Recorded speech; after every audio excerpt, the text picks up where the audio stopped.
José Luis, ¿me das el co-host, por favor? Un momentito que estoy Hola conectando. Miriam, Hola, hola, hola, ¿cómo estás? Juan, ¿qué tal? Para hacer entrar a las personas. Gracias. Sí, ahorita te lo paso. Bien, ya estamos entonces en conexión con YouTube. Ok, Entonces, adelante, Alberto. bueno, muy buenas tardes, noches, días. Hoy, 15 de agosto de 2022, tenemos otro lunes de la realidad.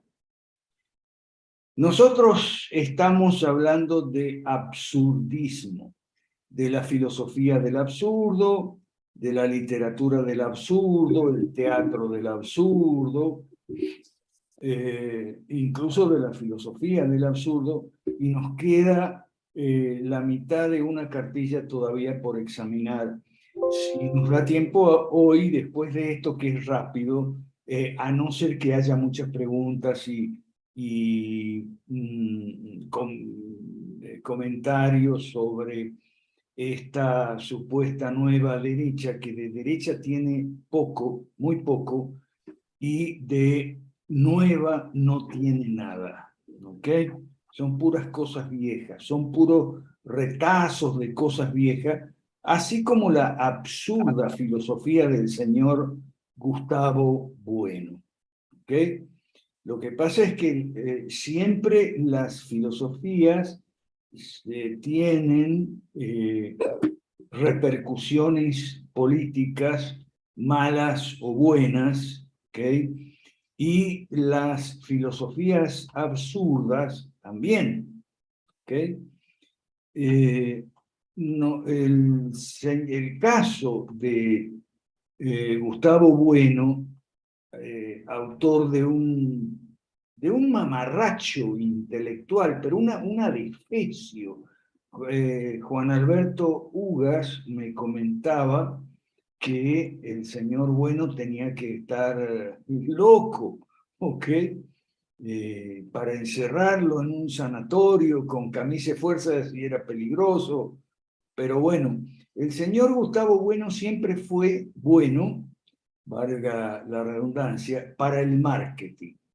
Él sabía qué es exactamente el tipo de frases escandalosas que buscan los periodistas para tener titulares que llamen la atención, sensacionalistas y todo eso.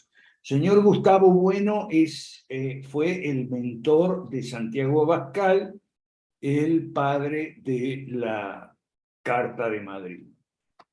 Gustavo Bueno también era bueno para el fundraising. Era un tipo que hizo su fundación, que todavía existe, la tiene el hijo de él. En esa fundación, junto con el hijo de Gustavo Bueno, trabajó también Santiago Abascal en sus mocedades, ¿no? Y algo entrado ya en la madurez. La filosofía de Gustavo Bueno es un mamarracho total, es una colcha de retazos. Él agarra, por ejemplo, algo del kantismo, desecha lo demás y lo asume. Agarra algo de Hitler, desecha lo demás y lo asume. Agarra algo de Tomás de Aquino, desecha lo demás y lo asume. Entonces le queda una colcha de retazos espantosos, ¿ok? Yo acompañé esta cartilla ayer domingo con la entrada de Gustavo Bueno en Wikipedia. Dice, ideológicamente a Bueno se le ha definido de muchas maneras. Claro, ateísmo católico, marxista heterodoxo, tomista no creyente, platónico, porque él se comparaba a sí mismo con Platón. Era un tipo muy narcisista, Gustavo Bueno, terriblemente narcisista, ¿ok? De izquierda, Pero después un día decía una cosa de izquierda, otro día decía otra cosa de derecha. O sea, un mamarracho total. Ese mamarracho, Gustavo Bueno, es tenido hoy en día por el mayor filósofo español de su generación y tal, por no decir de los últimos 1000 años. ¿Ok? Eso es un signo para mí de la decadencia intelectual en que ha caído España, ¿ok? Gracias a la derecha mala, Mariano Rajoy y todo eso. Y esta otra que es peor que la mala, ¿ok? Que viene con este señor Santiago Abascal. Santiago Abascal y su Carta de Madrid tienen lo que nosotros no tenemos, que es dinero. Dinero para promocionarse, dinero para viajes, etcétera, dinero para pagar conferencistas y demás. ¿Ok? No tienen absolutamente nada de lo que nosotros tenemos. Nosotros tenemos coherencia, tenemos doctrina, tenemos fusionismo, tenemos liberalismo clásico y conservador, tenemos un programa, 5 reformas, un proyecto político, la gran devolución. O sea, nosotros tenemos todo de lo que ellos no tienen, excepto lo único que tienen ellos, que es dinero y nada más. ¿Okay? Por eso esta cartilla de 2 páginas nada más, yo la terminé con la foto donde Milei aparece con cara fruncida, ¿ok? Milei aparece con cara fruncida porque no fue mucha gente a la última reunión que hicieron aquí en Monterrey, ¿ok? En México. Entonces, la Carta de Madrid es de 2020, en defensa de la libertad y la democracia en la iberosfera, contra el Foro de Sao Paulo y el Grupo de Puebla. Ajá. Contra el Foro de, vamos a empezar, contra el Foro de Sao Paulo y el Grupo de Puebla. Nosotros somos resultadistas en el sentido de por sus frutos los conoceremos. Bueno, hicieron algo de contencionismo, o sea, hicieron algo para efectivo para contener a la izquierda, que es lo que ellos quieren. Pues no, o sea, ellos son del 2020 aquí, desde esa fecha hasta ahora, la izquierda no ha hecho otra cosa que ganar elecciones, ¿ok? En Colombia, en Chile, el mes que viene en Brasil, en Perú. Entonces, que no dieron nada. En fin, España es, yo anoté algunos apuntes aquí que quiero comentar. España es un reino como el Reino Unido, pero desunido. ¿Por qué el Reino Unido se mantiene unido? El Reino Unido se mantiene unido porque no es centralista como pretende el señor Santiago Abascal y su partido Vox. ¿Ok? El Reino Unido es Gran Bretaña, el Reino Unido de Gran Bretaña, Gales, Escocia e Irlanda del Norte, claro. Pero desde el siglo XIX, desde que gobernaban los liberales en Inglaterra, ¿okay? Con el más importante político liberal y cristiano, por supuesto, del siglo XIX, que fue William Gladstone. Ahí yo les puse que es el video Imperio Británico. Hay un video en YouTube en 4 partes que se llama Imperio Británico. Ese video es muy bueno para entender no solo el Imperio Británico, sino para entender la lucha entre liberales y conservadores en el siglo XIX, antes de que los socialistas se hicieran grandes, ¿ok? Disraeli, ahí está en el video, se lo recomiendo que lo vean, Imperio Británico se llama, en 4 partes, ¿ok? El líder de los conservadores era Disraeli y el líder de los liberales era Gladstone, ¿ok? Por supuesto, la reina prefería de Disraeli, pero es que la reina, después que se murió el príncipe Alberto, se volvió una vieja chocha, ¿ok? La reina Victoria, ¿ok? Era muy divertida, muy curiosa, muy pintoresca. Pero el Imperio Británico, como ustedes van a ver en el video, espero que lo vean, el Imperio Británico, como todo imperio, tenía un lado bueno y un lado malo, ¿ok? En el Imperio Británico es fácil de ver, y en el video también, se refleja muy bien. Los liberales eran el lado bueno y los conservadores el lado malo. Gladstone versus Disraeli. La reina. Bueno, la reina hasta 1861, que se murió Alberto, todo bien, pero porque Alberto le daba clase y la guiaba, la orientaba, era su marido, era un liberal, ¿okay? La máxima obra de Alberto es el famoso, el Palacio de Cristal que se hizo para la Gran Exposición, ¿okay? Porque Alberto tenía la noble y liberal idea de que un imperio se construye de dos maneras. O por el comercio, así la idea de Bastián, ¿no? O por el comercio, como el Imperio Romano de Oriente, que fue rico gracias al comercio, o por la conquista y la guerra. Y por supuesto, él estaba a favor del comercio, no de la conquista y la guerra. Entonces, en la primera mitad del siglo XIX, todo bien con Inglaterra, con el Imperio Británico. El problema vino después de la muerte de Alberto, y después que Disraeli conquistara el corazón de la reina como adulador. Disraeli era un tipo tan adulador y además experto en adulación, ¿cierto? Porque no cualquiera sabe adular, Disraeli sí. Entonces, Disraeli era tan adulador que lo reconocía públicamente. Me dicen que yo soy adulador. Sí, es verdad, yo soy adulador. ¿Por qué? ¿Por qué? Bueno, porque a la gente le gusta que le adulen, pues. Y en privado le decían, oiga, pero usted es adulador con la reina.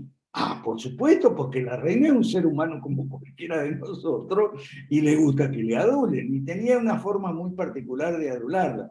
La reina había escrito un libro de memoria, ¿no? Y entonces Disraeli, que había escrito un montón de novelas antes de entrar en la política, así como Vargas Llosa, okay, Disraeli se dirigía a la reina y le decía, vea su majestad, nosotros los escritores, y entonces la vieja se ponía toda chocha. Entonces, eso es importante para ver lo que fue el liberalismo victoriano, el liberalismo inglés. Iba a decir el liberalismo anglicano, pero no quiero que lo tomen como propaganda. De hecho, la reina, bueno, era la cabeza de la iglesia anglicana, pero sus simpatías eran más por la reforma evangélica, ¿no? Bueno, entonces, sus simpatías religiosas me refiero. Entonces, España es un reino como el Reino Unido, pero desunido. O sea, el Reino Unido se mantiene unido porque es descentralizado, altamente descentralizado. O sea, cada una de sus partes componentes tiene parlamento, tiene representación, tiene un amplio grado de autonomía. ¿Ok? En cambio, este bestia de Abascal, él quiere imponer el centralismo de Madrid para toda España, y bueno, los catalanes no les gusta, los vascos tampoco, y bueno, ahí está. Vox es al PP lo que Podemos es al PSOE, y disputa con el PP en todos los terrenos, incluyendo la iberosfera, y ahí nos toca a nosotros. Bajo la sombra y con plata de Trump, Abascal armó la Carta de Madrid, el Foro de Madrid, anticomunismo tipo contencionista. Sí, pero ustedes tendrían que ver, los invito a ver en la propia página de la Fundación Disenso, que es la fundación de Abascal ahora, porque antes era la Fundación Gustavo Bueno, ¿okay? la de Abascal, los firmantes de la Carta de Madrid. Más de la mitad son socialdemócratas. Y aparte de los socialdemócratas, la derecha mala, ¿ok? Pero no son ni liberales ni conservadores. Los socialdemócratas son de izquierda, de centro izquierda. Por eso la Carta de Madrid no menciona la palabra derecha. Ellos salen con ahora que son la nueva derecha, sobre todo Laje, ¿no? Que sí, que son la nueva derecha y tal, pero ahí hay mucha gente de los firmantes originales de la Carta de Madrid que son socialdemócratas, como el ex alcalde de Caracas, Antonio Ledesma, ok, y los uribistas y la gente de Colombia de socialdemócrata o derecha mala. La poca derecha que hay es la derecha antiliberal, la derecha fachosa. Eso no es nada nuevo, eso se remonta al franquismo de los camisas viejas, ni siquiera al franquismo del Opus Dei, sino al franquismo de la falange española tradicionalista y de la Junta Obrera nacional sindicalista. Eso es facho. Y en Inglaterra, bueno, de Disraeli, que eran fachos también, Disraeli. Gladstone, por el contrario, fue el campeón del liberalismo antiimperialista. ¿Okay? Por eso es importante, para entender el liberalismo clásico hay que entender a Gladstone, William Ewart Gladstone, búsquenlo por ahí, investiguen, ¿okay? O le dedicamos alguna sesión de esta, si Dios quiere, a Gladstone. Gladstone era anglicano. Para mí, Gladstone siempre fue un modelo de político cristiano. Era anglicano, pero los domingos no iba a la iglesia anglicana, iba donde Spurgeon, iba al tabernáculo y cultivó una gran amistad con Spurgeon, ¿ok? Hasta que se hicieron viejos y Spurgeon se consideraba liberal. O sea, nada de antipolítica. Ah, bueno, porque aquí, en esta cosa, en esta juntadera que ha hecho Abascal y Eduardo Bolsonaro, han juntado de todo, politiqueros de derecha mala con kiosqueros estatistas, pro vida, muchos antiliberales y antipolíticos, liberales despistados como Milei, y hasta militantes de izquierda como los que le organizaron aquí en Monterrey esta reunión que tuvieron hace pocas semanas, ¿no? Militantes de izquierda por lo siguiente, la reunión de Monterrey la organizó Carlos Leal, que es un diputado local de Morena, que como es pro vida, claro, porque así como hay derecha antiliberal, también hay izquierda pro vida, ¿ok?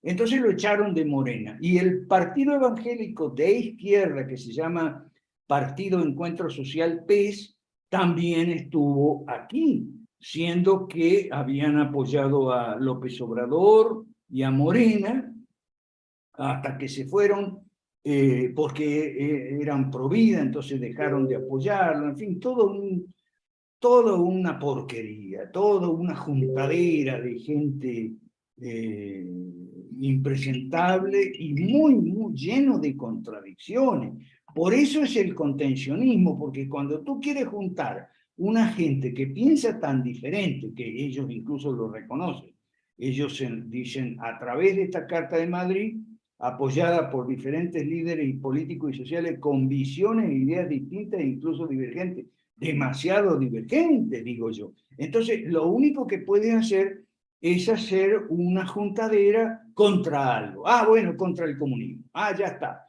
Contra el Foro de Sao Paulo y con el Grupo de Puebla. Pero así lo que hace es contencionismo tardío.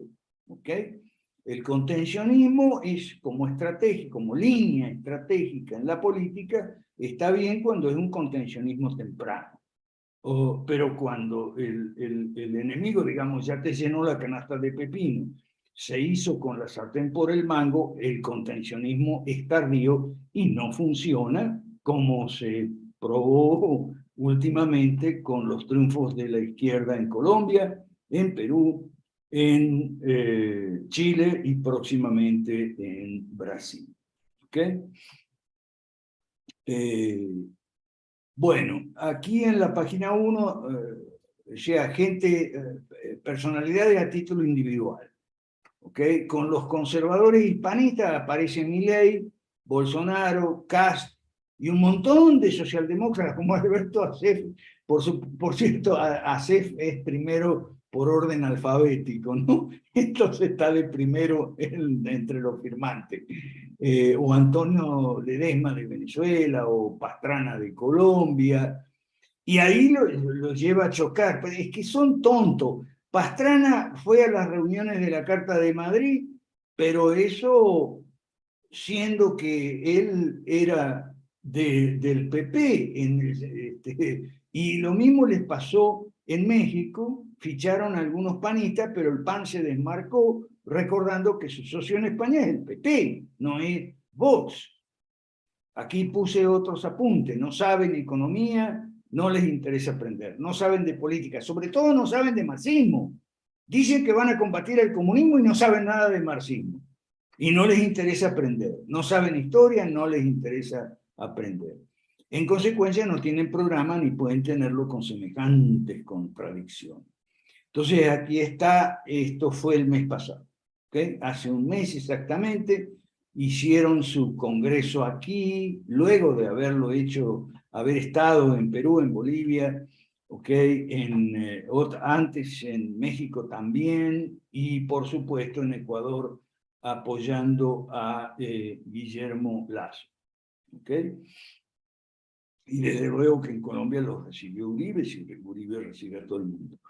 Bueno, entonces, aquí hay una, del periódico La Jornada, ahí puse algunas declaraciones, para que vean más o menos el tipo de gente que juntan, ¿no? Pero no juntan mucha gente. Aquí van a hacer de nuevo otra reunión para el 2 y 3 de septiembre en Ciudad de México, ¿ok? Ahí lo tienen a Eduardo Verástegui, que es un actor de telenovelas y películas y todo eso, y que bueno, que ahora lo han agarrado los católicos para ponerlo ahí de mascarón de proa, porque es muy conocido aquí en México, se llama Eduardo Verástegui, ha hecho muchas novelas y películas, ¿ok? En fin, ya ustedes, ya se puede ver más o menos por dónde va esto y por qué llevaron tan poca gente. Miren la foto ahí, miren la cara de Milei. La cara de Milei es un poema. Qué cara de culo, con perdón, ¿ok? Ahí está con Laje, vendiendo libros, te vende siempre el mismo libro, pero le cambia el título.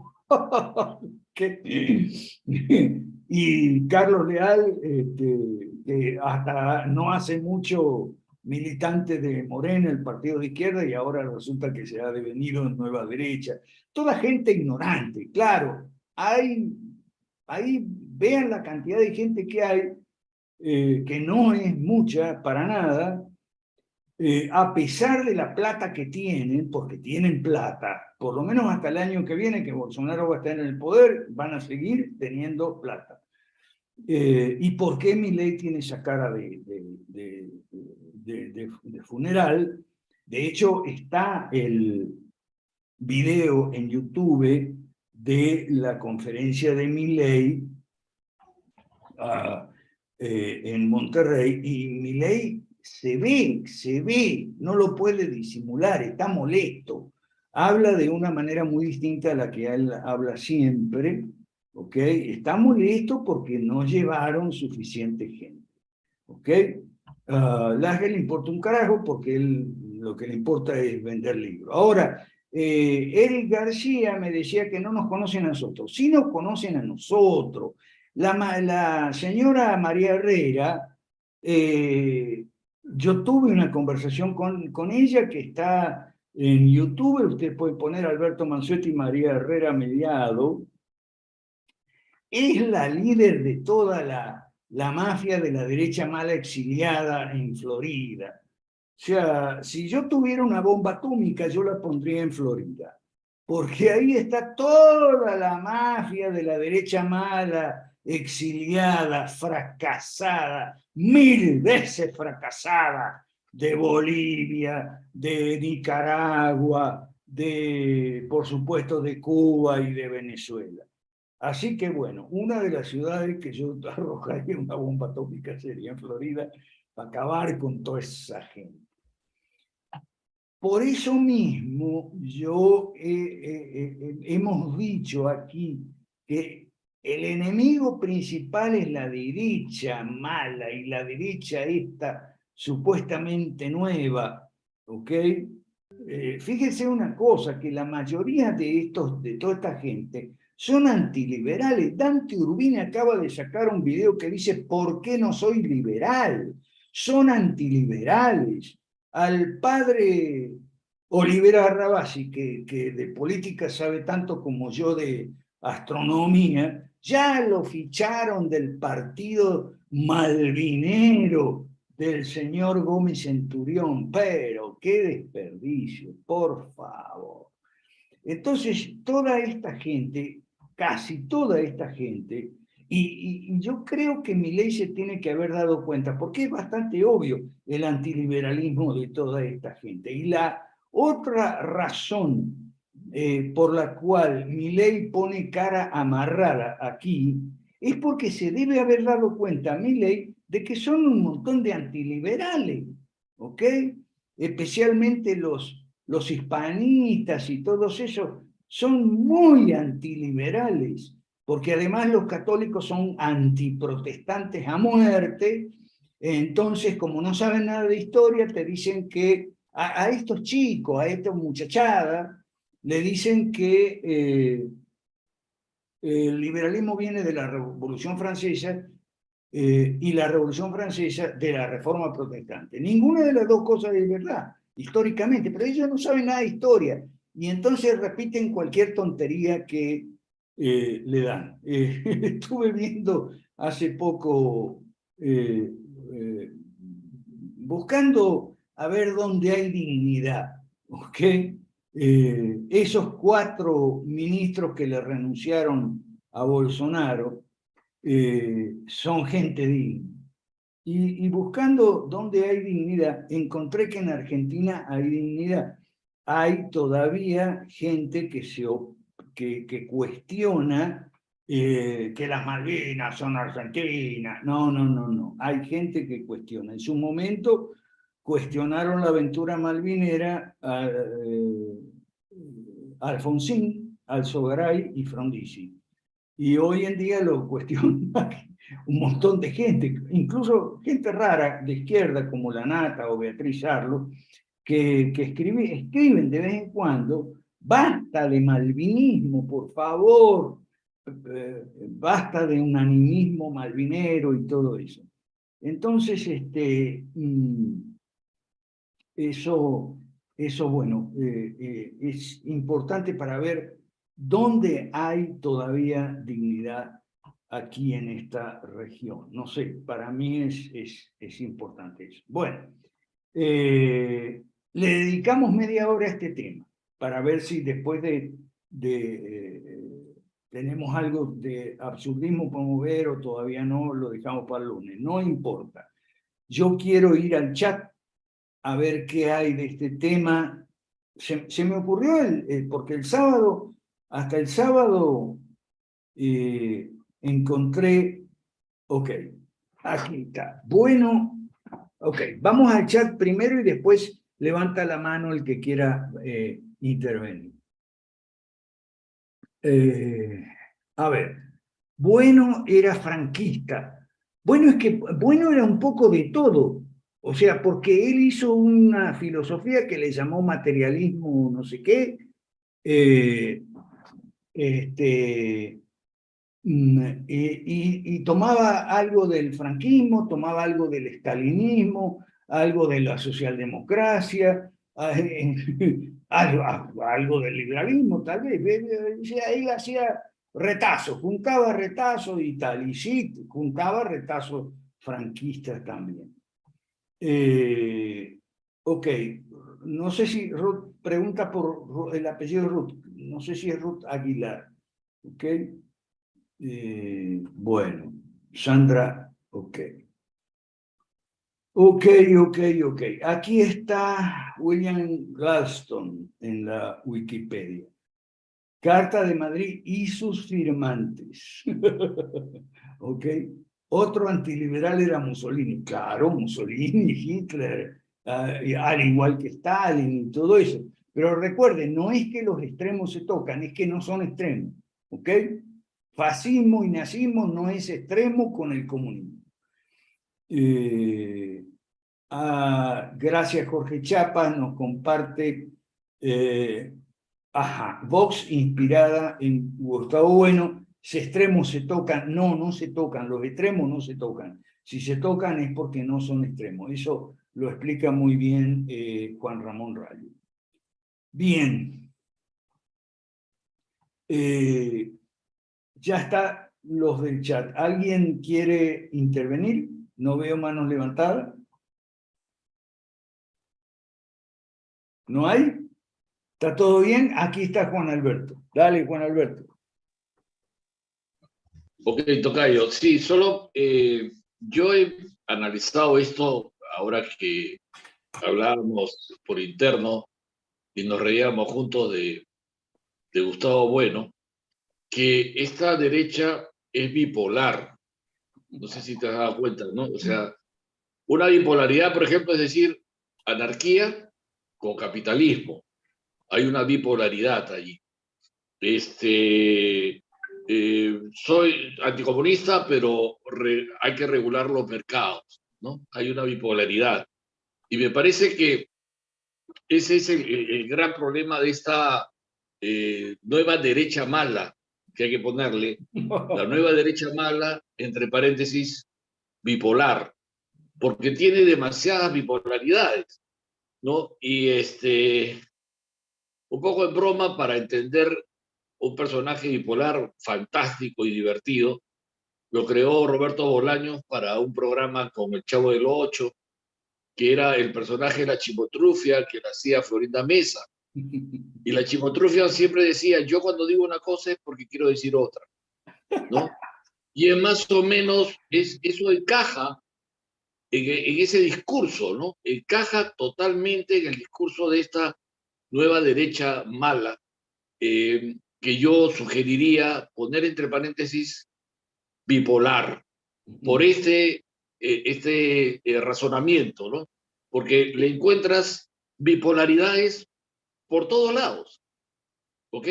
Es como la bipolaridad de Gloria Álvarez, que quiere aplicar el marxismo cultural, pero es anticomunista.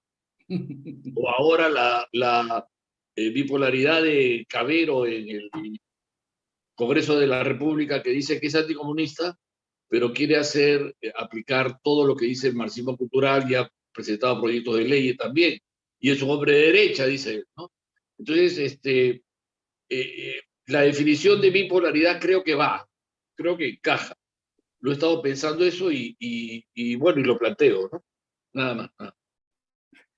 Gracias, Juan Alberto.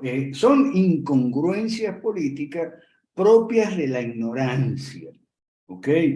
La ignorancia es terrible.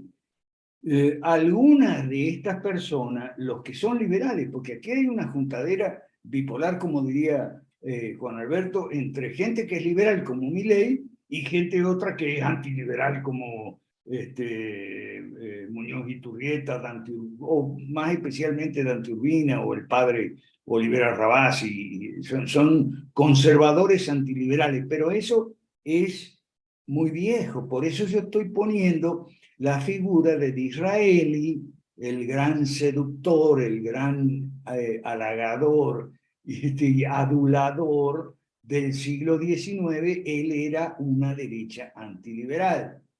En la política británica del siglo XIX se ve muy claro esa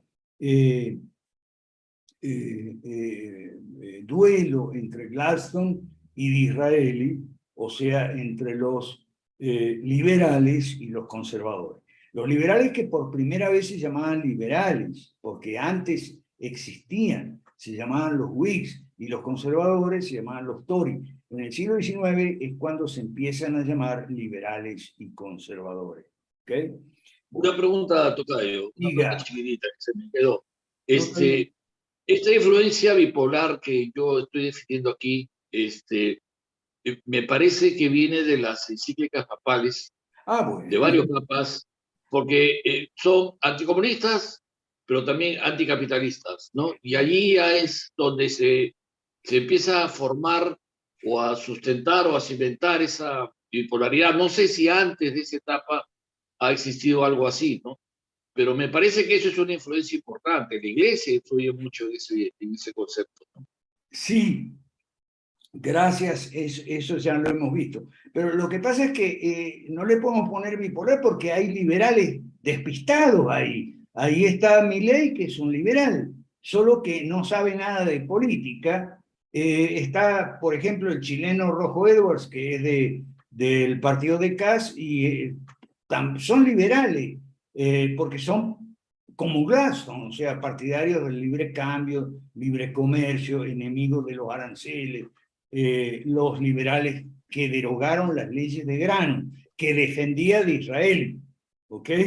Bueno, entonces, son liberales. Lo que pasa es que no saben nada de política. Mira, es que son liberales porque han estudiado economía, pero nada más. Entonces, el asunto es el siguiente. Han invertido cientos, tal vez miles de horas silla, ¿okay? Sí, el distributismo que estaba antes, sí, ese antecedente de las encíclicas sociales. Excelente filósofo, Chesterton, de economía no sabía nada. Nada. Bueno. Han dedicado una cantidad enorme de horas silla a estudiar economía. ¿Okay? Han estudiado, y muchos de ellos han estudiado muy bien, con mi maestro Venegas Lynch, los argentinos, han estudiado, bueno, fuera de Argentina también se estudia con Venegas Lynch, han estudiado los precios, han estudiado la inflación, la emisión de moneda como causa de la inflación, el papel de los precios distribuyendo información, los agentes económicos, han visto que la teoría de la plusvalía no sirve, la teoría del valor trabajo tampoco. O sea, han gastado, han invertido muy bien una cantidad enorme de horas silla estudiando economía. Ahí los tiene Chapas en la Marroquín. Han estudiado mucho de economía. Se han leído todos los libros de Mises, de Hayek, de Rothbard, de Milton Friedman, y los modernos también, o sea, los actuales. Han estudiado a Robert Barro. En la Marroquín yo tuve oportunidad de conocer personalmente a Robert Barro, ¿ok? Entonces son unos expertos económicos.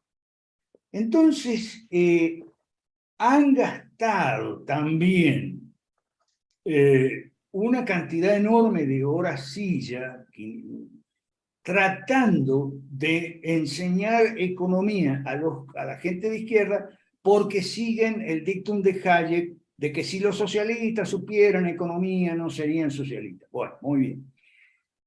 Ahora, no han tenido éxito en eso.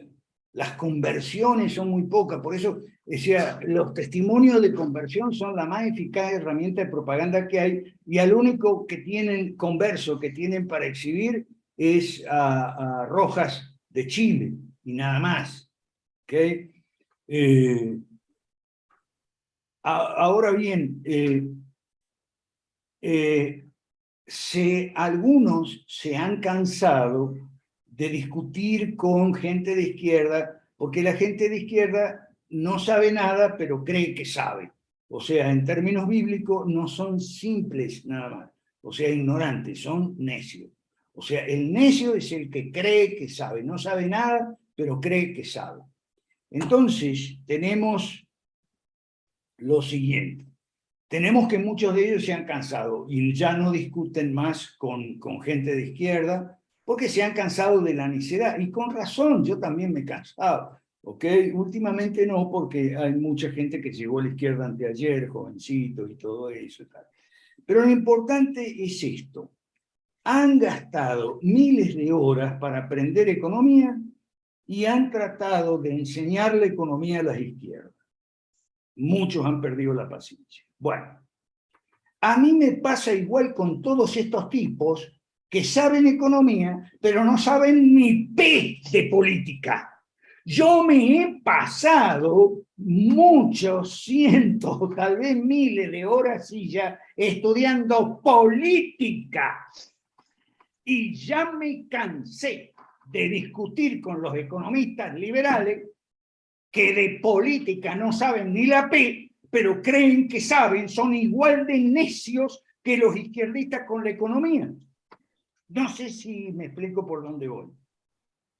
¿Ok? Dunning-Kruger. Sí, claro, Dunning-Kruger. Dunning-Kruger, ahí está Tapia. Ojo Tapia con el muchacho Iván Hurtado de Cusco, porque, ¿Qué pasó ahora? necio que es un necio, Tapia, es un necio. Él de política no sabe nada, pero cree que sabe y me discute, y me discute, y me discute, y me discute. Yo ya no discuto más con él, ¿ok? Ahí lo tenemos en el Cusco, arreglate con el tipo. De política no sabe nada. Ahora anda con la reforma agraria capitalista, dice él que va a hacer la reforma agraria capitalista. De política no sabe nada, lo cual no es un crimen. O sea, es igual, ellos son igual de necios, los economistas liberales que saben economía, son igual de necios que los izquierdistas, ¿ok? Pero con la política. Si de política no saben nada, pero... y entonces te salen con cosas, por ejemplo, disculpa Chapa, ya te paso, ya te paso el micrófono. Mire, hay una cosa muy importante. El señor Gladstone, allá en los liberales, ¿okay?, del siglo XIX, se hizo famoso por un estilo americano de campaña, ¿okay?, que se llamaba campaña Midlothian, modelo Midlothian. Lo voy a escribir aquí en el chat, porque es importantísimo que aprendamos esto. Yo le agradezco aquí está, campaña Midlothian. Yo le agradezco mucho a Sicchetti, que me mandó un mensaje muy esperanzador para mí. Gracias por abrirme los ojos. Bueno, yo le abro los ojos a la gente. Ahora, el que abre los ojos, el que quiere, el que no quiere, no. ¿Okay? Campaña Midlothian. ¿De qué se trata esto? Bueno, ustedes saben que cuando nosotros le explicamos a las 5 reformas, entre la cantidad de idioteces que nos dice, no, esto no lo va a entender la gente. La campaña Midlothian fue la que hizo Gladstone en Inglaterra para conquistar un curul en la Cámara de los Comunes en la circunscripción de Midlothian. Midlothian es un lugar en Escocia que es muy visitado por los turistas hoy en día. Bueno, esa ciudad, en la mitad del siglo XIX, escogió Gladstone para hacer un tipo nuevo de campaña electoral. ¿Okay? Gladstone tenía un asesor jovencito que se llamaba Primrose. Aquí está. Lo estoy anotando. Se trata de abrir los ojos, gente. Abrir los ojos. ¿Ok? Este señor Prince Rose era un joven que había ido a los Estados Unidos y se había quedado muy impresionado gratamente por el estilo americano de hacer campaña electoral. ¿Okay? ¿Y cómo era el estilo americano de hacer campaña electoral? ¿Y qué diferencia había con el modelo tradicional de los partidos británicos? ¿Okay? Muy simple. Mientras los partidos británicos, hasta la era Midlothian, hasta la campaña Midlothian, los partidos británicos hacían campañas de notables, ¿okay? O sea, se reunían con el notable del pueblo, el cura o el abogado, el notario, el médico. Se reunían con el abogado, el notario y tal, y entonces los políticos, los candidatos, liberales o conservadores, explicaban su programa a los notables del pueblo y después se iban de regreso. Y entonces los notables del pueblo se encargaban de explicar el programa a la gente común y ordinaria. Así se hacía campaña electoral en Inglaterra, hasta que Primrose viajó a Estados Unidos y dijo, no, aquí la cosa es diferente, aquí los candidatos van y le hablan directamente a la gente. Pero ¿por qué para mí esto es un gran abrir de ojos? Porque al señor Primrose le dijeron lo mismo que nos dicen a nosotros. No, la gente no lo va a entender. Claro, lo que te quieren decir muchas veces es la gente no lo va a aceptar, que son cosas distintas, pero el problema no es que la gente no lo vaya a entender o no lo vaya a aceptar, es que ellos no lo entienden y no lo aceptan. Bueno. Primrose le llevó la propuesta al candidato, Gladstone, y le dijo, mire, tenemos, Midlothian queda en Escocia, no queda en Inglaterra, ¿ok?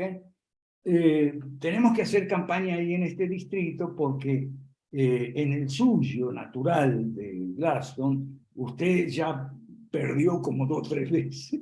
Mejor vamos a probar un distrito nuevo. Ok.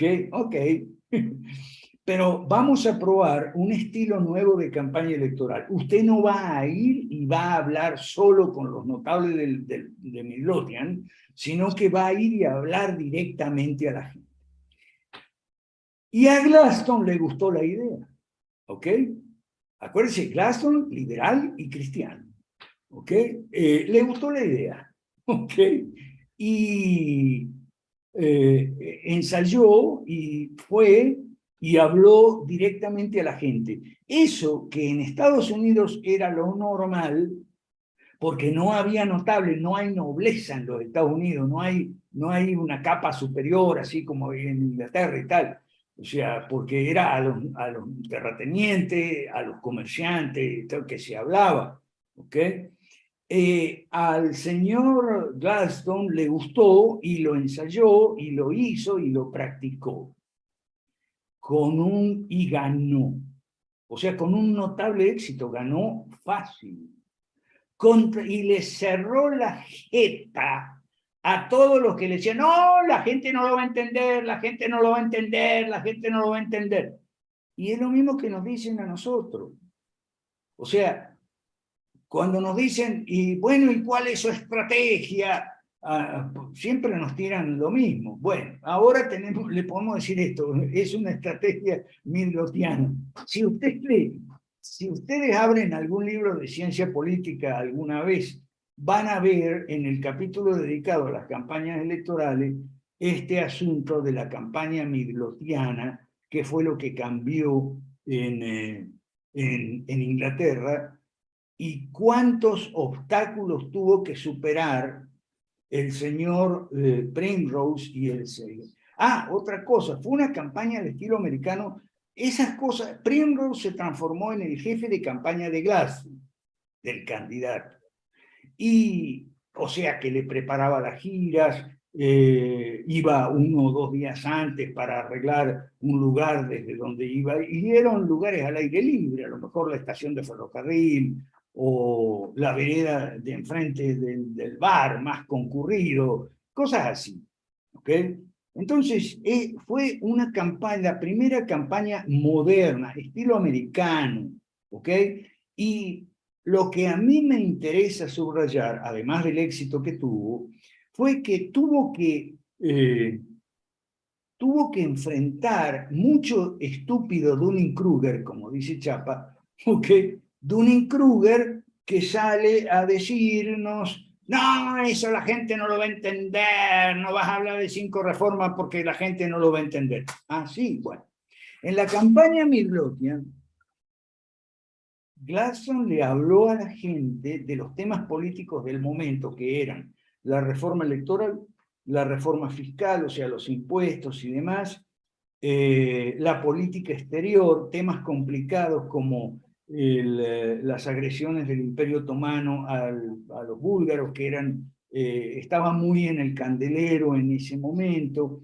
Entonces Gladstone se esforzó por explicarle a la gente a viva voz, al aire libre, con lenguaje sencillo, y claro, no había micrófono en esa época, entonces había algunos miembros de la campaña que se paraban atrás y entonces escuchaban y le repetían a la gente lo que el candidato estaba diciendo, que como estaban lejos, no se escuchaba.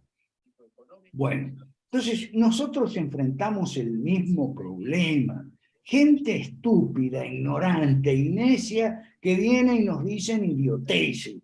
Y nos dicen, no, la gente no va a entender. Lo mismo le dijeron a Gladstone, ganó las elecciones y con Gladstone el Partido Liberal se mantuvo en el poder unos cuantos años, hasta que después vinieron los conservadores, porque esa es la ley del péndulo, ¿no? Es muy bueno. Bueno, Chapa me había levantado la mano, pero se fue. Chapa, ¿estás ahí? Sí, sí, aquí estoy, profe. Buenas noches. Ok, dale. Y Gracias, gracias. perdona que te hice esperar, pero es que nosotros estamos abriendo los ojos a la gente y no le hablamos de teoría, le hablamos de cosas que han sucedido, por eso nos apoyamos mucho en la historia, en casos exitosos y casos fracasados. Claro. Bueno, te escucho.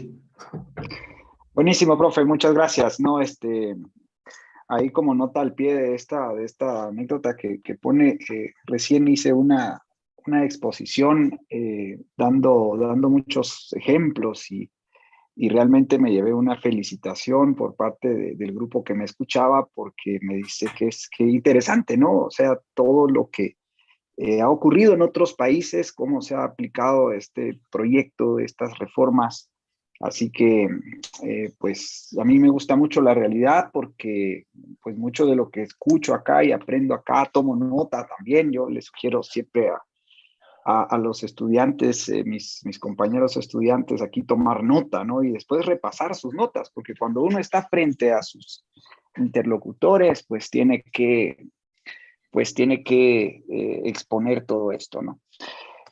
A ver, yo tenía un comentario sobre el tema de la Carta de Madrid, o partiendo del tema de la Carta de Madrid. En esa Carta de Madrid hay un firmante guatemalteco que es el diputado Cristian Álvarez. Cristian es un economista, dirigió por mucho tiempo el Centro para el Análisis de las Decisiones Políticas, el CADEP, que es un centro, un think tank dentro de la Universidad Francisco Marroquín. Y bueno, en realidad ha llegado al Congreso de la República. Por cierto, es cristiano, católico, o sea, es conservador, pero ha caído en un pragmatismo exacerbado, ¿no?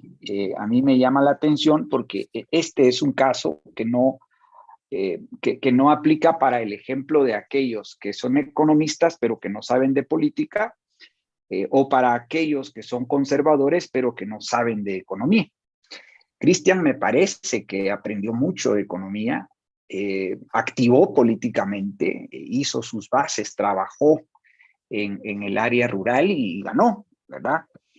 Pero fue atrapado por ese fenómeno del pragmatismo, ¿no? Yo me entrevisté con él hace algunos meses y veía un rostro como frustrado, desesperado. Pues esto es lo que puedo hacer, ¿no? Yo creo que es porque no tienen un norte claro, un objetivo, un proyecto, una visión, digamos, de mediano o largo plazo. No tiene formación política, Jorge. Yo conozco a Cristian, lo conocí personalmente. ¿Okay? Él, bueno, pero dirigió el CADEP, profe, o sea, digamos, él sabe de public choice, sabe de esas cosas. No. Dirigió el CADEP, pero él de política no sabe, o sabe muy poco. Y el hecho de que haya dirigido el CADEP, es más, el hecho de que haya hecho campaña y salió de diputado no quiere decir que sabe de política. Milei también es diputado y de política no sabe nada. Se pueden ganar elecciones sin saber de política. Oh, mirá el Congreso en todos estos países. No, Jorge, no. Cristian, y que conste, Cristian fue una de las pocas personas que me apoyó a mí en la Marroquí. ¿Ok? Me apoyó. No me tiró cascotazos como tantos otros. Pero me hizo lo que me hace mucha gente. ¿Ok? Me acuerdo que llevó a algunos del CADE para que tomaran una conferencia conmigo, pero él no fue. O sea, porque a mí me hacía lo mismo también, Cristian. A mí me llevaba a hablarle a un montón de gente y de repente, ¿dónde está Cristian? Yo estaba ahí solo con un montón de gente que no conocía, pero era porque andaba organizando sus bases en los departamentos. Pero no sabe nada de política, Jorge. Cristian no sabe nada de política. Puede haber hecho una campaña electoral, sí, como no, y salir diputado, sí, como no. Sí. Bueno, además, otro fenómeno que yo he notado es que, voy a poner los dos ejemplos, ya uno ya lo sacó a luz usted, pero es el caso del padre Javier Olivera Rabasi, ¿no? Que por cierto tiene una entrevista, un video en el cual hace una crítica a Milei. Interesante, pero en ese video yo logré notar que el padre Javier Olivera Rabasi, al igual que Juan Manuel de Prada, consideran al liberalismo como el liberalismo de signo francés, o sea, el liberalismo afrancesado, ¿no? Cuando ellos escuchan de liberalismo, rápidamente van a ese liberalismo. Ignorancia, ignorancia. Y bueno, sí, pero me parece curioso, para Juan Manuel de Prada el referente filosófico es Chesterton, ¿no? Y usted acaba de decir... ¿Él sabe quién es Gladstone? ¿Conoce el liberalismo británico victoriano del siglo XIX? Sí, no lo sé, pero bueno, lo que usted dice es que... No saben nada. O sea, bueno, tienen a Chesterton de filósofo, pero el tema es que cuesta entender, y por eso insisto en no perderse las sesiones de la realidad. Cuesta entender que Chesterton puede haber sido un gran filósofo, pero un mal economista, ¿no? Porque Juan Manuel de Prada basa su filosofía en Chesterton, ¿no? Su conservadurismo está afincado allí. Pero cuando habla de economía, hay una entrevista que le hacen durante 2 horas un influencer. Pucha madre, es impresionante cada pifia en materia de economía y política, ¿no? Y el caso de Olivera Rabasi, pues su filósofo de referencia es Leonardo Castellani. Ahora, Castellani supongo que igual... tampoco sabía de economía, pero sí sabía de política, y mucho. Bueno, el tema es encontrar esos vacíos en esos referentes, porque estos, digamos, que son replicadores de esos mensajes, parecen consistentes en algo, pero flojos en otros aspectos. Entonces nos pone el reto de tener que descifrarlos bien, ¿no, profe? Ese es un poco lo que yo quería decir. Ok, gracias. Y gracias porque bueno, aquí está el pastor Donald Herrera de testigo. ¿Cuántas veces con Donald no hemos hecho traducciones y demás con reservas? Porque nosotros traducimos, nosotros los traductores, Donald y yo, ¿okay? Traducimos autores que son buenos en ciertos temas y pésimos en otros temas. A veces, no sé si a Donald le ha tocado, pero a mí sí me ha tocado, es traducir ya no un autor completo, sino un libro. Un libro donde a lo mejor hay un capítulo dedicado al tema X y ese capítulo en el tema X es buenísimo, pero en el mismo libro está el capítulo siguiente dedicado al tema Y ese capítulo en ese tema es malísimo. O sea, les falta una cosa que se llama criterio. Criterio es la capacidad de discriminar. Es lo que Pablo el apóstol dice: revise todo, retenga lo bueno y vote lo malo. Pero para eso hay que distinguir lo bueno de lo malo. Y a veces en un autor hay cosas buenas y cosas malas.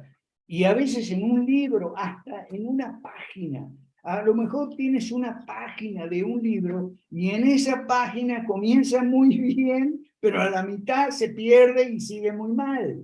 O sea, ¿qué es criterio? En griego, criterio quiere decir cernidor. Cernidor, donde tú separas lo que sirve de lo que no sirve, que se queda, eso se llama filtro. La traducción para la palabra, una traducción posible para la palabra criterio es filtro. A toda esa gente le falta filtro. Se tragan a Castellani completo. No son capaces de distinguir en Castellani lo bueno de lo malo. Yo lo conocí a Castellani, yo tomé clases con Castellani. ¿Ok? Lo mismo de Chesterton. O sea, no son capaces de distinguir lo bueno de lo malo. ¿Ok?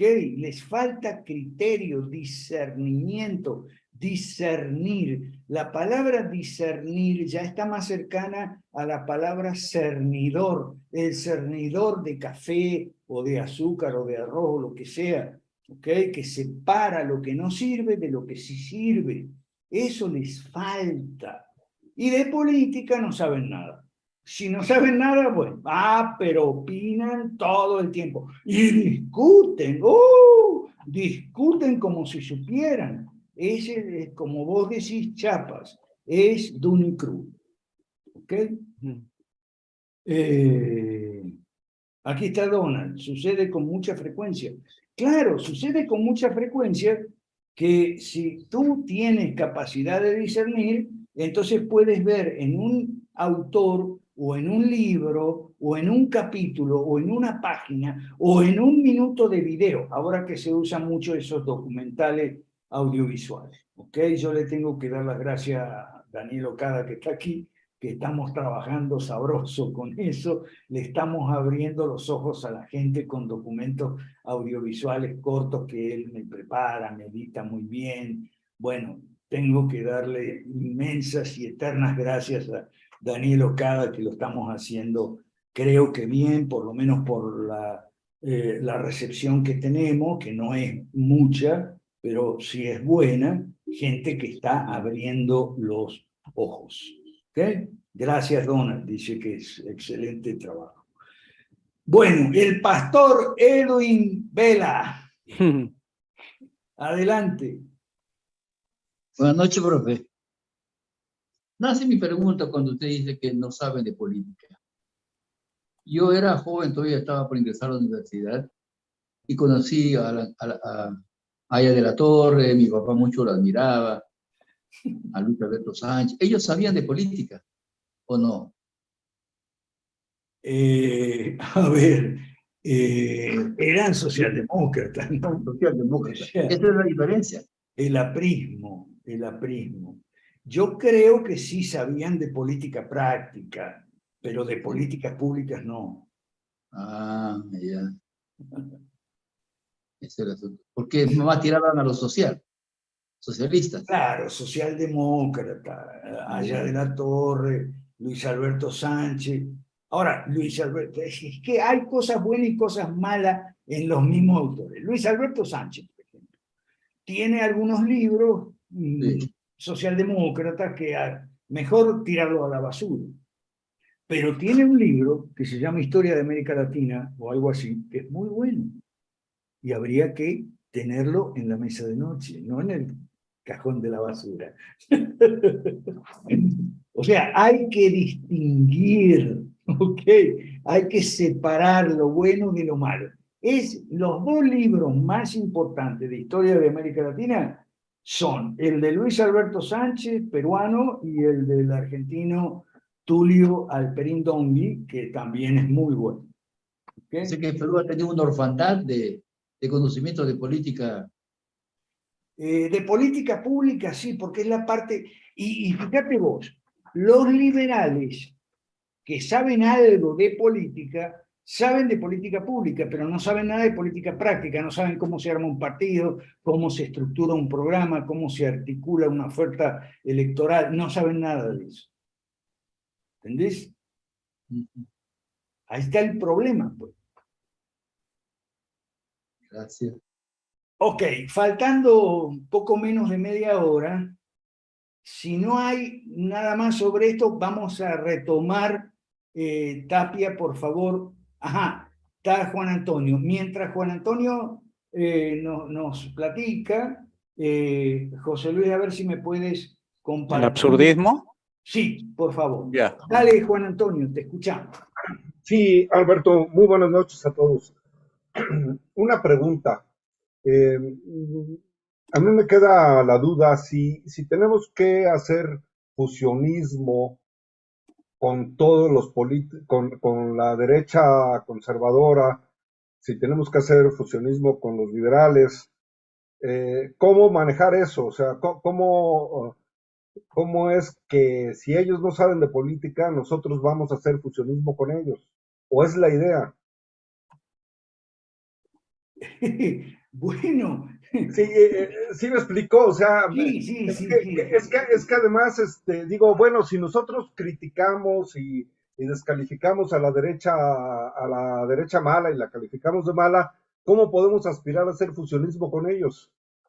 No, pero es que con la derecha mala no vamos a hacer fusionismo, no. El fusionismo es liberalismo económico, conservatismo moral y político. Eso es fusionismo. La derecha mala no es liberal en lo económico y tampoco es conservadora, porque se ha hecho progre la derecha mala ahora. ¿Ok? Entonces es estatista y progre. Con ellos no hay fusionismo. No sé si me explico. Sí, ya me queda un poco más claro. Gracias.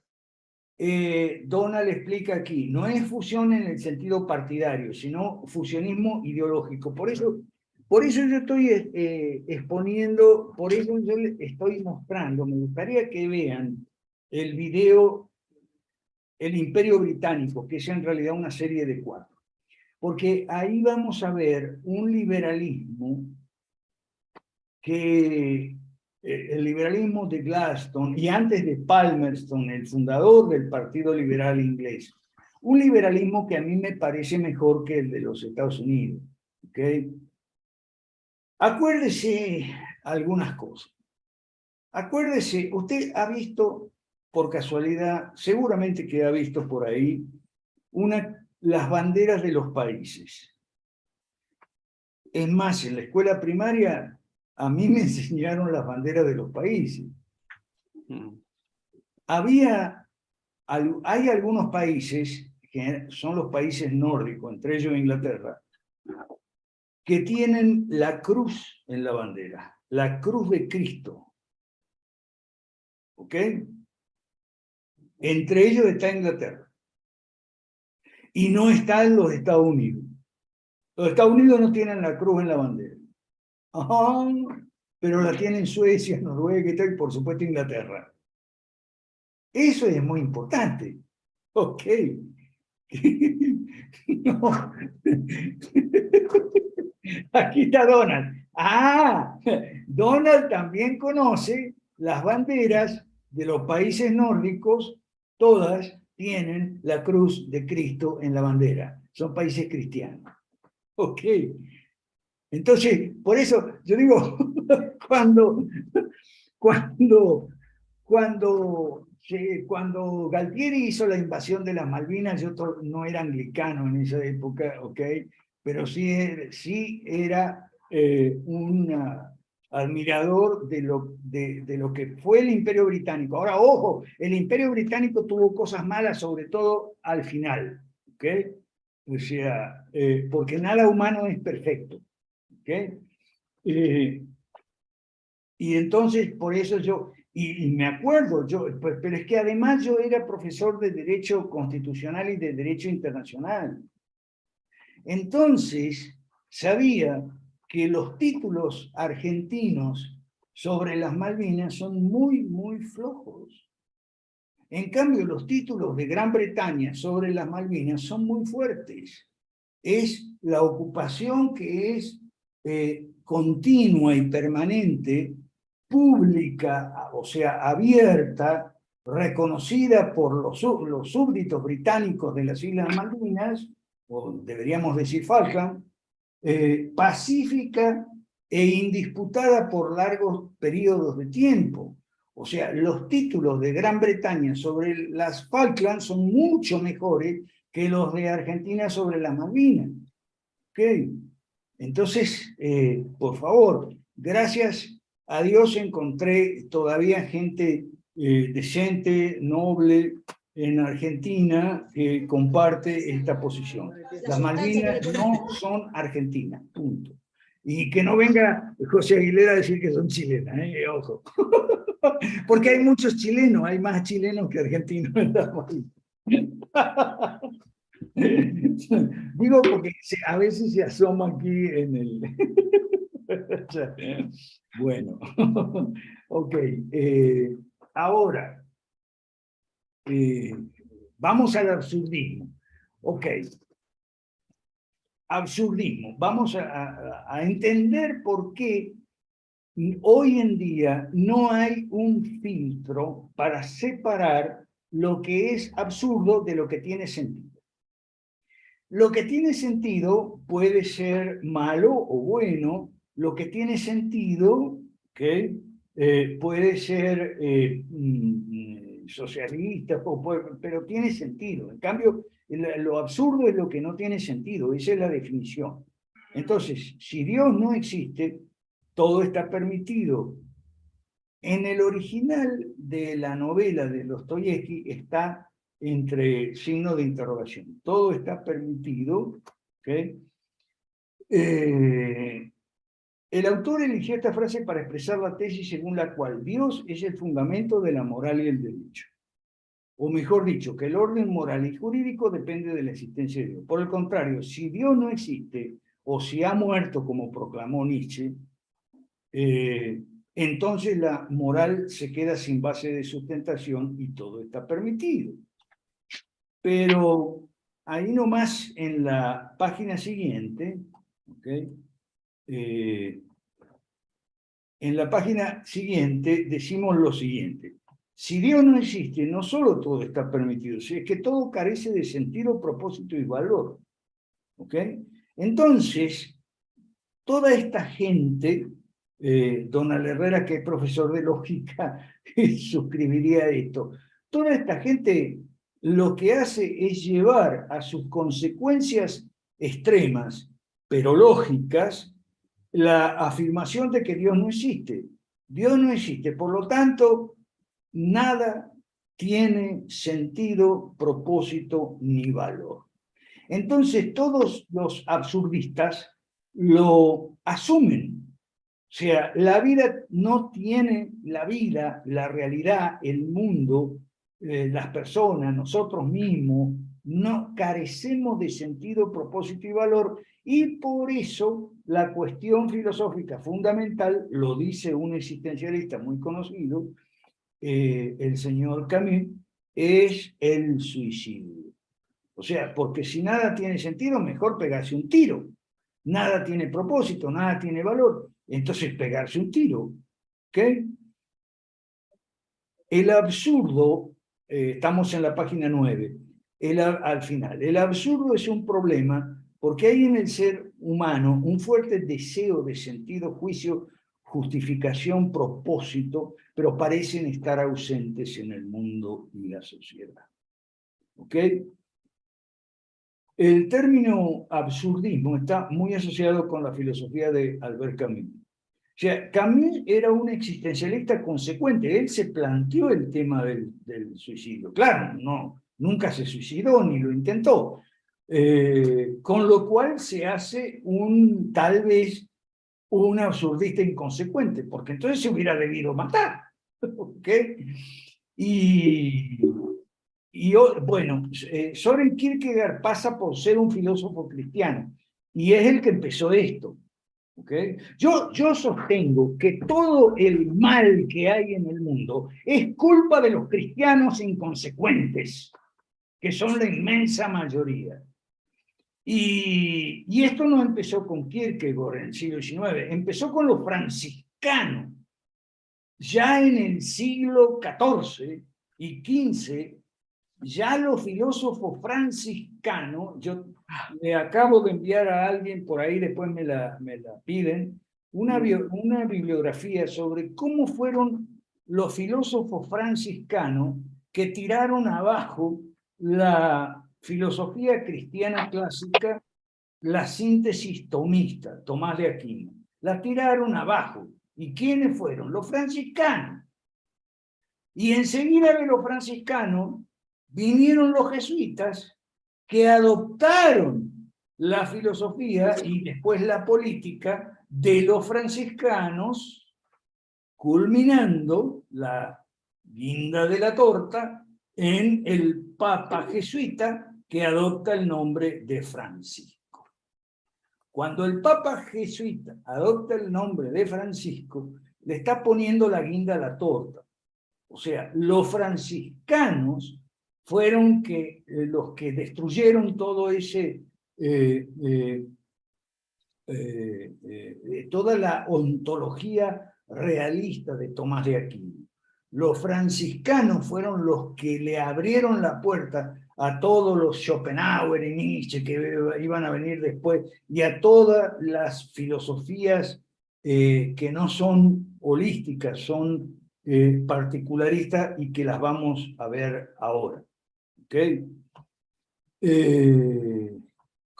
Aquí en la página 10 decimos en un cuadrito: el absurdismo no surgió de la nada, sin precedentes, con la modernidad y luego con la Ilustración, pero habían empezado, el despelote empezó con los franciscanos.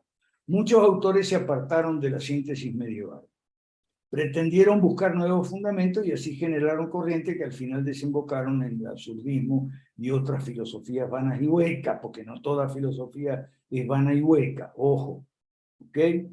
Y esto también Francis Schaeffer lo explica muy bien. Y hay un video de Francis Schaeffer donde explica cómo es la desgraciada y miserable historia de la filosofía de los últimos 100 o 200 años.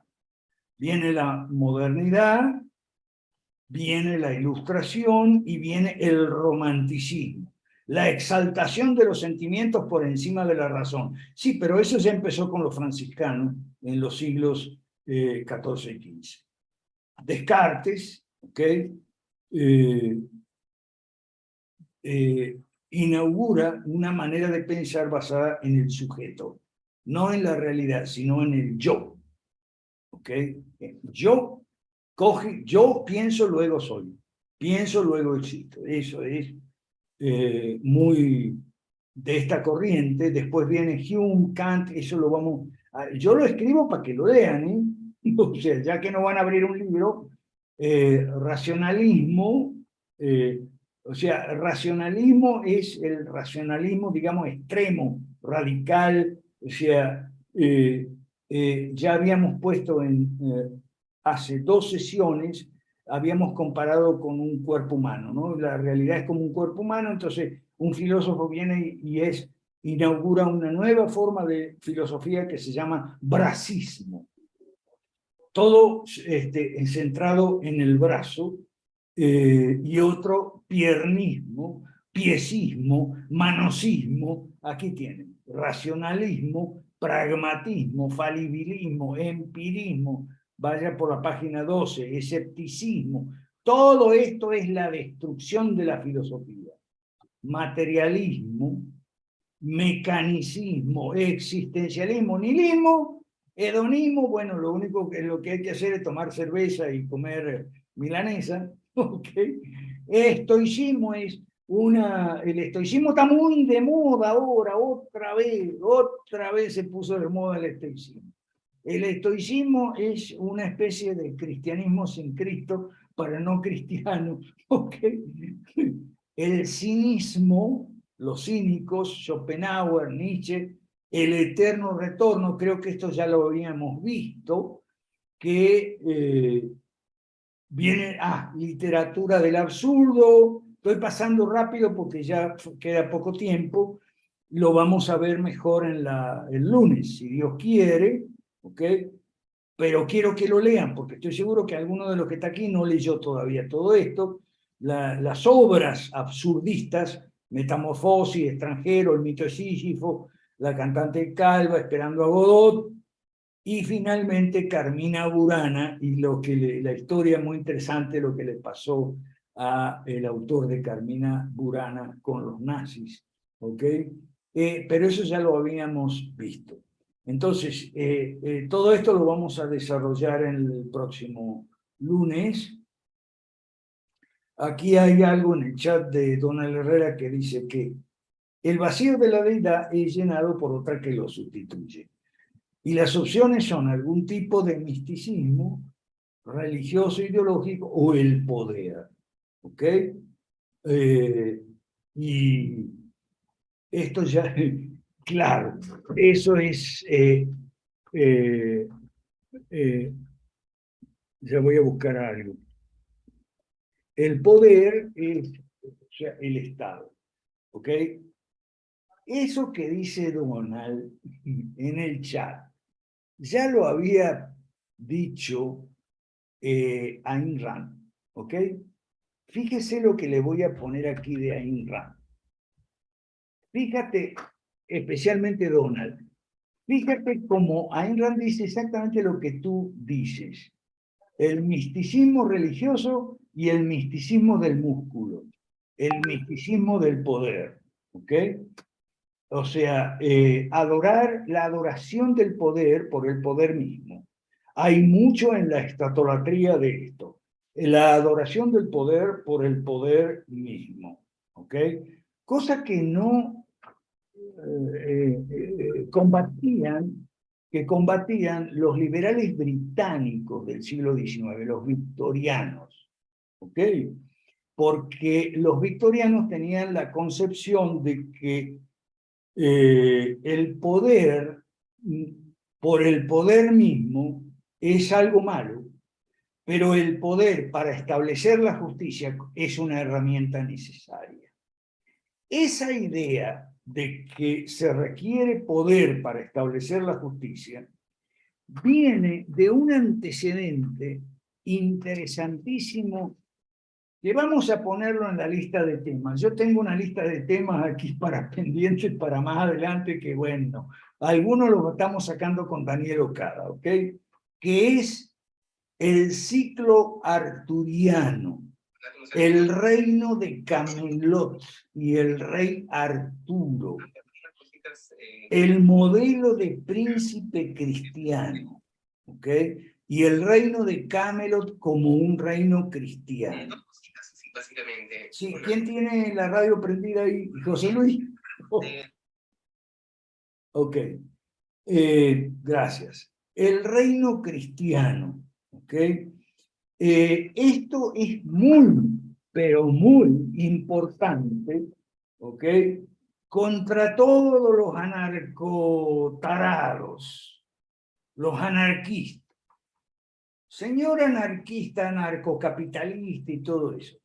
Si usted tiene la receta para una economía justa, un arturiano le hubiera dicho, bueno, pero usted tiene que buscar el poder, porque sin el poder todo queda en una fantasía o en un papel escrito.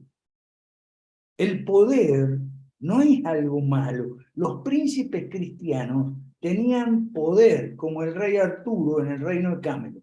Y eso es viejo en el pensamiento cristiano, ¿no?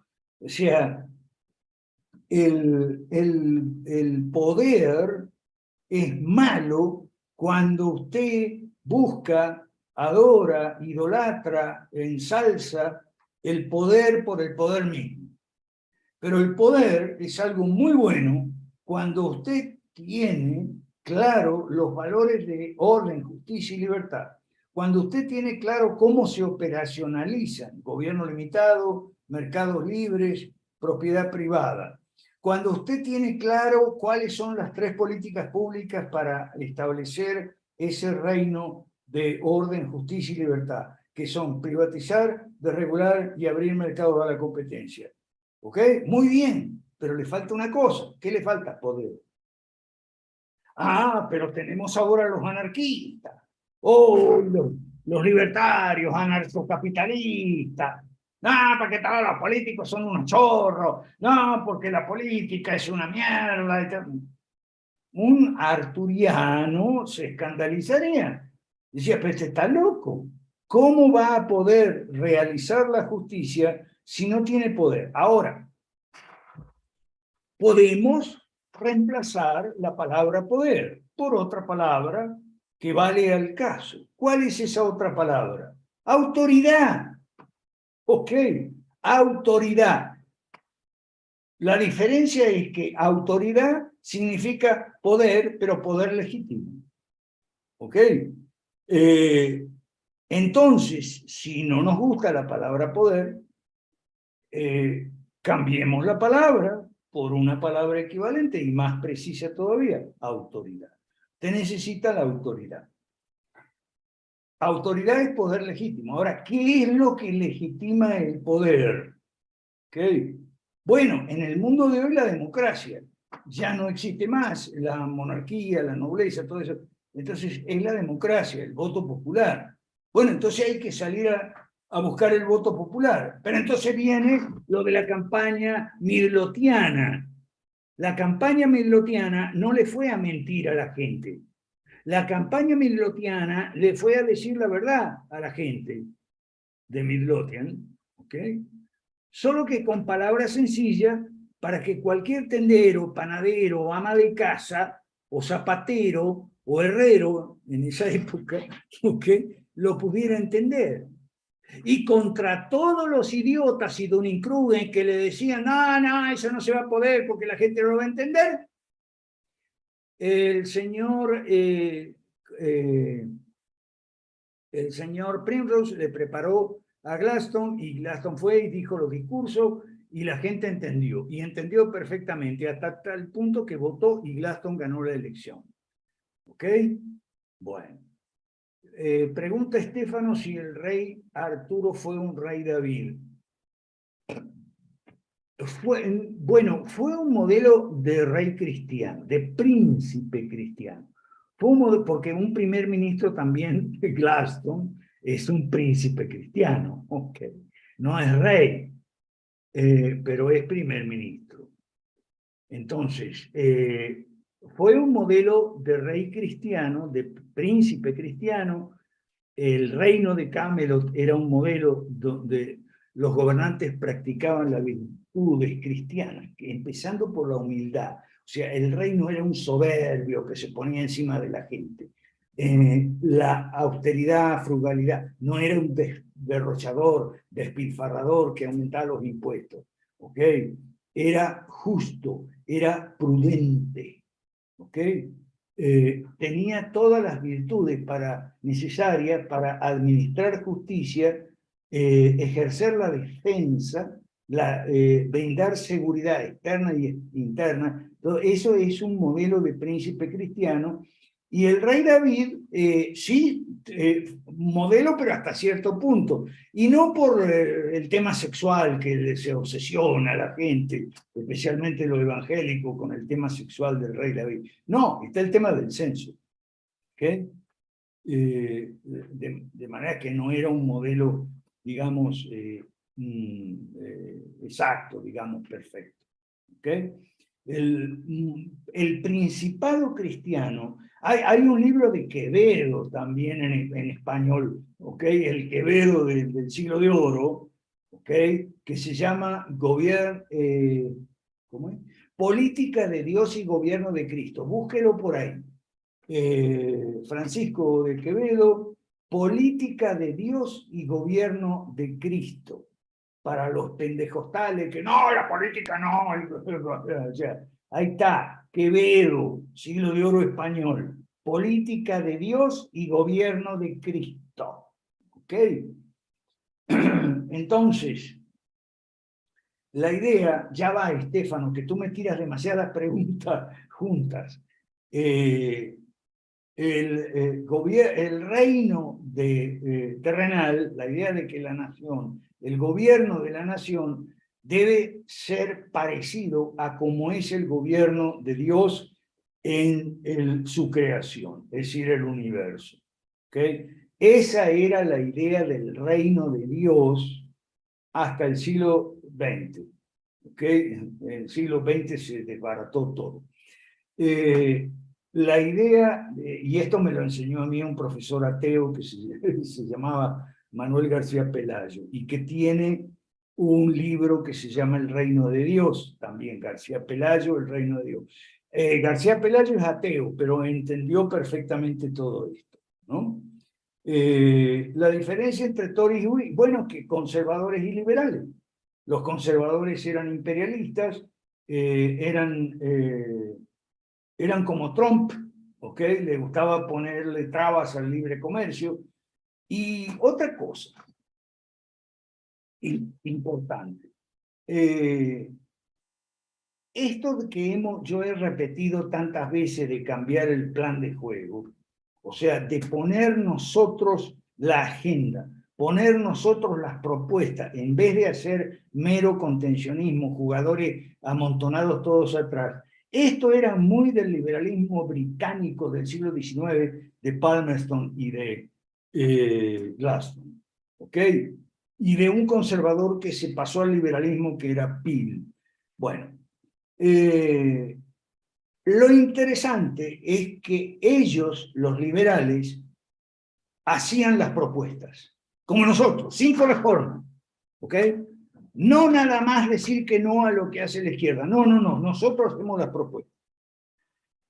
Y los Tories, o sea, los conservadores, eran los que se oponían a las propuestas. Propuestas que en la mayor parte de los casos, como las reformas electorales, tributarias, reforma de la Cámara de los Lores, etcétera, reformas en las relaciones entre la Iglesia Anglicana y las demás, reformas en cuanto a las relaciones con Irlanda, los unionistas y los partidarios del Home Rule, que eran los liberales, partidarios de un gobierno propio para Irlanda. Los Tories eran los que hacían el juego defensivo exclusivamente y perdían la mayor parte de las veces. ¿Ok? Y esto llegó a tal punto que los liberales le pusieron a los Tories el moquete de estórbos. Le decían los estórbos, porque estorbaban a las reformas liberales. ¿Ok? Que Gladstone se ocupó de explicarle a la gente directamente y al aire libre en la campaña midlothiana. ¿Ok? Entonces yo creo que ahora están preparados para ver ese video de 4 partes que se llama ¿cómo se llama? El Imperio Británico. Ajá, sí. Ok. No, el Imperio Británico, eso iba a decir, profe, el Imperio Británico. Británico, ok, 4 partes. Mira, aquí está Ruth Aguilar de México, que preguntaba el nombre de Ruth Tapia. Ruth Aguilar de aquí, de México, mexicana como yo. Ya como taco, me falta tomar más tequila, ¿no? Bueno, ¿tiene Miriam algo que decir sobre las cuentas? Sobre los gastos públicos. Sí, Alberto, estamos al día, solamente falta una sola persona nada más, pero ya estamos ya. Está equilibrado el presupuesto, tenemos déficit. Estamos ahí. Estamos Igual, bien. 0.01% de déficit, dice. Bueno, entonces el lunes que viene vamos a seguir con el absurdismo y vamos a seguir con el liberalismo victoriano, que a mi modo de ver es un mejor ejemplo que el liberalismo gringo de los Estados Unidos. Y si no, fíjese una cosa, mire por qué le voy a decir, pero además fue más exitoso. En el siglo XIX, la política británica, sobre todo en la segunda mitad, o a partir de la década de los 40 del siglo XIX, la política giró en torno a dos partidos, liberal-conservador, y sus dos líderes, Gladstone y Disraeli. ¿Ok? Bueno. En Estados Unidos, el pobre Ron Paul no ha podido levantar cabeza. ¿Ok? Porque tiene que enfrentar no solo a los estatistas progres del Partido Demócrata, sino a los estatistas conservadores del Partido Republicano. ¿Ok? Por eso, a mí que no me hablen de Estados Unidos. ¿Ok? No me hablen de Estados Unidos. No me gustan los gringos. Chao. Bueno, nos vemos el lunes si Dios quiere. Vamos a seguir con estas cosas. Un Muchas abrazo. gracias, profe. Gracias a todos, señores. Muy amables. Gracias, buenas noches a todos. Gracias, profe. Abrazos, profe, que esté muy bien. Gracias, Aleida. Que esté muy bien por Puebla. Gracias. Gracias, gracias.